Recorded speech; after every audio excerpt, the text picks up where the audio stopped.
Hi అండి, నమస్తే. Welcome to Rohini Krishna's world. ఈరోజు నేను చూపించబోయే ఫస్ట్ రెసిపీ పాలక్ పన్నీర్ అండి.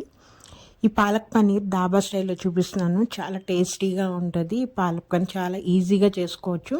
అయితే దీంట్లో కాంబినేషన్గా పుల్కా కూడా చేసి చూపిస్తాను. ఇది పాలక్ పన్నీర్ అనేది పుల్కాలోకి కానీ, నాన్లోకి, రోటీలోకి, చపాతీ, పూరి దేంట్లోకైనా చాలా బాగుంటుంది. అయితే ఈరోజు నేను పుల్కా చేసి చూపిస్తానండి. ఫస్ట్ అయితే మనం పాలక్ పన్నీర్ రెడీ చేసుకున్నాము. దీనికోసం ముందుగా నేను ఒక 3 కట్టల పాలకూర తీసుకొని శుభ్రంగా దాంట్లో ఉన్న అంటే నీట్గా క్లీన్గా కడిగేసుకొని వాటర్ అంతా వంపేసేసుకొని మనము కొంచెం కట్ చేసి పెట్టుకోవాలి. నెక్స్ట్ వచ్చేసరికి పన్నీర్ అండి. పన్నీరు ఇక్కడ నేను 200 గ్రామ్స్ తీసుకుంటున్నాను. మీ ఇష్టం, మీరు ఏ బ్రాండ్ అయినా తీసుకోండి. నాకైతే పర్సనల్గా ఈ బ్రాండ్ అయితే చాలా బాగుంటుంది. పన్నీర్ అనేది చాలా సాఫ్ట్గా టేస్టీగా ఉంటుంది.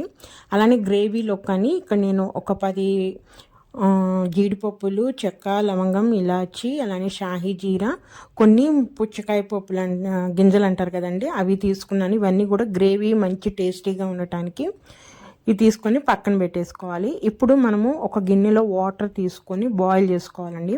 వాటర్ బాగా బాయిల్ అయిన తర్వాత దాంట్లోకి ఇందాక కట్ చేసుకున్న పాలకూరని ఆ వాటర్లో వేసేసేయాలి. మనము జస్ట్ హీట్ వాటర్లో ఆ పాలకూర వేసి జస్ట్ ఒక 2 మినిట్స్ అండి ఉంచేసేసి మొత్తం అంటే ఆ వేడి వాటర్కే ఆకు అనేది కొంచెం మనకి మగ్గినట్టు దగ్గర పడిద్ది అన్నమాట.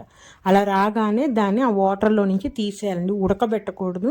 జస్ట్ హాట్ వాటర్లో వేసేసి పాలకూరని మళ్ళీ ఆ నీటిలో వేడి దాంట్లోంచి తీసేసుకొని మళ్ళీ కూల్ వాటర్లోకి వేసేసుకోవాలి.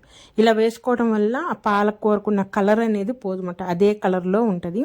సో కూల్ వాటర్లో వేసేసుకొని చల్లారబెట్టేసేయాలి దాన్ని.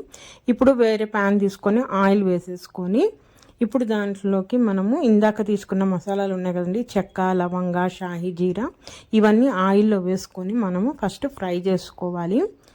ఇలాచీ వేసాను, చెక్క వేసాను, అలానే షాహీ జీరా కూడా వేసేస్తున్నాను. వేసుకొని ఆయిల్లో కొంచెం ఫ్రై చేసేసుకోవాలి.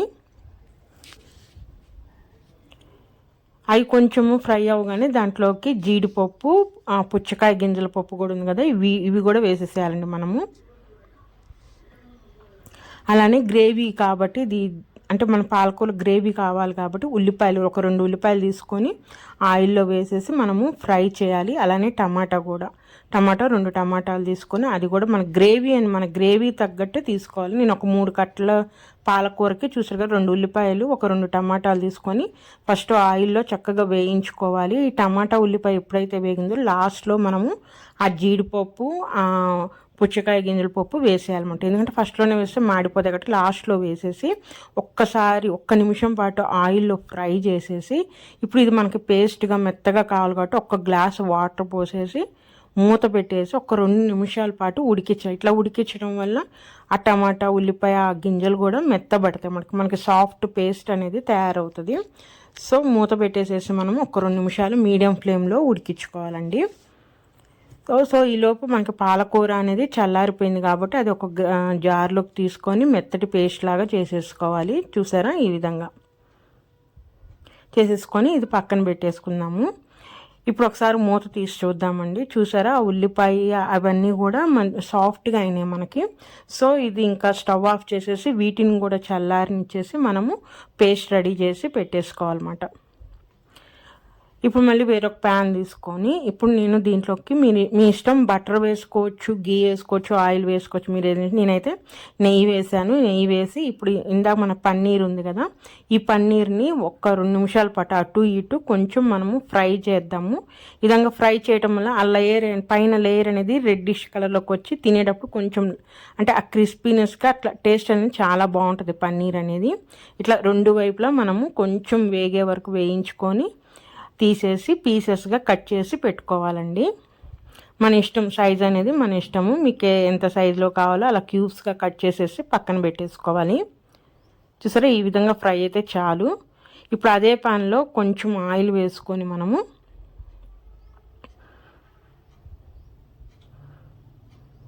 చూసారా ఆయిల్ వేసేసుకొని ఇప్పుడు దాంట్లోకి అల్లం చిన్నులపాయ పేస్ట్ అండి 1 స్పూన్ వేసుకుంటున్నాను. వేసుకొని ఇప్పుడు దాంట్లో ఉన్న పచ్చిదనం పోయే వరకు మనము వేయించుకోవాలి, ఆయిల్లో ఫ్రై చేసుకోవాలి అల్లం చిన్నులపాయ పేస్ట్ అనే దాన్ని.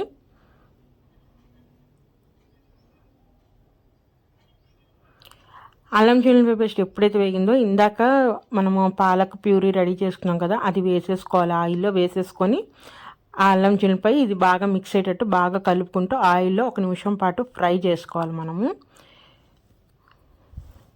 సో అలా 1 నిమిషం పాటు బాగా ఫ్రై అయిన తర్వాత ఇందాక గ్రేవీ కూడా రెడీ చేసాం కదా, టమాటా, ఉల్లిపాయ, జీడిపప్పు వేసిన మిక్స్ అది కూడా వేసేసేయాలండి.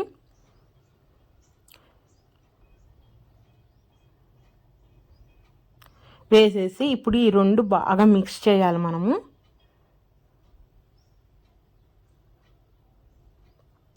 ఒక 2 నిమిషాలు బాగా కలుపుతా మనము ఫ్రై చేయాలి ఆ ఆయిల్లో అనేది. దీనివల్ల ఆ పాలకూరలో ఉన్న ఆ పసరు వాసన కానీ ఆ పచ్చిదనం అనేది పోతుందండి. ఈ 2 బాగా ఫ్రై కలిపేసుకున్న తర్వాత ఇప్పుడు దీంట్లోకి 1 స్పూన్ పసుపు, తగినంత కారం, మన స్పైసీ తగ్గట్టు కారము, సాల్ట్, ధనియాల పొడి వేసుకోవాలి. స్పైసీనెస్ అనేది కొంచెం మైల్డ్గా ఉంటే బాగుంటుంది. మరీ ఓవర్ స్పైసీగా ఉన్నా కూడా ఈ కర్రీకి సెట్ అవుతుందన్నమాట. సో కొంచెం తక్కువగానే కారం వేసుకోండి. అలానే సాల్ట్ కూడా, పాలకూరలో సాల్ట్ కొంచెం ఎక్కువైనా, అంటే ఆకుకూరలోనే ఉప్పు ఉంటుందండి, అనుకుని కొంచెం తక్కువగానే వేసుకోండి సాల్ట్ అనేది. ఫైనల్గా నేను ఇక్కడ ధనియాల పొడి కూడా వేసేసి ఇప్పుడు ఈ మసాలాలన్నీ కూడా బాగా ఆ పాలకూరలో కలిపేసుకోవాలి మనము.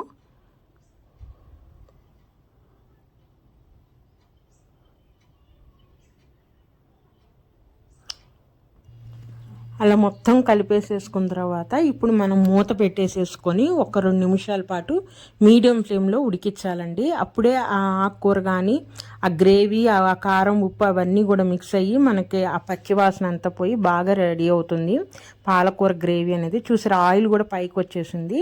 ఇప్పుడు ఒక్కసారి బాగా కలిపేసేసుకొని దీంట్లోకి ఇందాక మనం కట్ చేసి పెట్టుకున్న పన్నీర్ ముక్కలు ఉన్నాయి కదా, అవన్నీ యాడ్ చేసేసేయాలి ఇప్పుడు.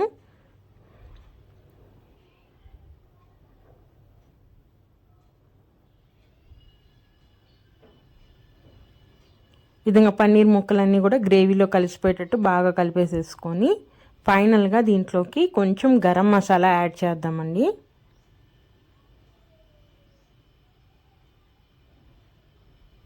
ఈ గరం మసాలా ఫైనల్గా లాస్ట్లో వేయాలి ఎప్పుడైనా సరే. అప్పుడే ఆ గరం మసాలా ఫ్లేవర్ అనేది కర్రీలో చాలా బాగుంటుంది. లాస్ట్లో వేయటం వల్ల కర్రీ కూడా మంచి స్మెల్, మంచి టేస్ట్ వస్తుందండి. సో ఈ గరం మసాలా వేసేసి ఒకసారి ఫైనల్గా మొత్తం ఒకసారి కలిపేసేసి ఇప్పుడు ఆ పాలకూర గ్రేవీ అదంతా కూడా పన్నీర్కి పట్టాలి కాబట్టి మళ్ళీ మూత పెట్టేసి 1-2 నిమిషాల పాటు మనము మీడియం ఫ్లేమ్లో పెట్టి ఉడికించాలి. చాలా త్వరగానే అయిపోతుందండి ఈ కర్రీ అనేది. ఆకుకూర తొందరగానే ఉడికిద్ది, మనకి పన్నీర్ పెట్టడం కూడా అయిపోయింది. కానీ కొంచెం ఆ పేస్ట్ రెడీ చేయడమే కొంచెం టైం టేకింగ్, అంతేగాని మిగతాదంతా చాలా ఈజీ. చూసారా ఆయిల్ అంతా పైకి వచ్చేసింది, మన గ్రేవీ రెడీ అయిపోయిందండి పాలక్ పన్నీర్ అనేది. మనం ఇంకా స్టవ్ ఆఫ్ చేసేసి సర్వ్ చేసుకోవటమే. చాలా టేస్టీగా ఉంటుంది ఇది నాన్లోకి, బటర్ నాన్లోకి కానీ, రోటీ, పుల్కా, చపాతీ, పూరి దేంట్లోకైనా చాలా బాగుంటుందండి. రైస్ కన్నా రోటీస్లోకి చాలా టేస్టీగా ఉంటుంది. సో దీని కాంబినేషన్గా పుల్కా చూపిస్తాను కదా, అది నెక్స్ట్ వీడియోలో చూపిస్తానండి. సో ఇదేనండి ఈరోజు రెసిపీ అయితే. నా రెసిపీ కనుక నచ్చితే ప్లీజ్ సబ్స్క్రైబ్ మై ఛానల్, అలానే లైక్ చేయండి. మరొక మంచి రెసిపీతో మళ్ళీ కలుస్తాను. ఉంటానండి, బాయ్.